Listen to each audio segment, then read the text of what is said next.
রাজধানীর উত্তরার দিয়াবাড়ি এলাকায় মাইলস্টোন স্কুল অ্যান্ড কলেজ ক্যাম্পাসে প্রশিক্ষণ বিমান বিধ্বস্ত হয়ে হতাহতের ঘটনায় গভীর শোক ও দুঃখ প্রকাশ করেছেন প্রধান উপদেষ্টা অধ্যাপক মোহাম্মদ ইউনূস। আজ সোমবার প্রধান উপদেষ্টার প্রেস উইং থেকে এ তথ্য জানানো হয়।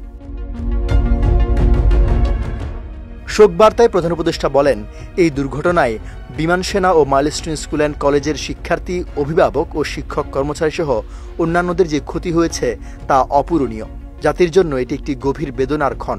আমি আহতদের দ্রুত আরোগ্য কামনা করছি এবং সংশ্লিষ্ট হাসপাতাল সহ সব কর্তৃপক্ষকে সর্বোচ্চ গুরুত্ব দিয়ে পরিস্থিতি মোকাবেলার নির্দেশ প্রদান করছি।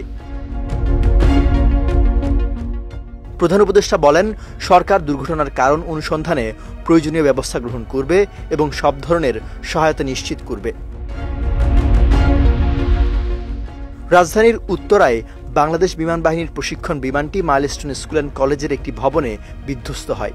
বিধ্বস্তের ঘটনায় একের পর এক অগ্নিদগ্ধকে নেওয়া হয় জাতীয় বার্ন অ্যান্ড প্লাস্টিক সার্জারি ইনস্টিটিউটে। এ পর্যন্ত প্রাপ্ত খবর অনুযায়ী সেখানে ৩৫ জনকে ভর্তি করা হয়েছে।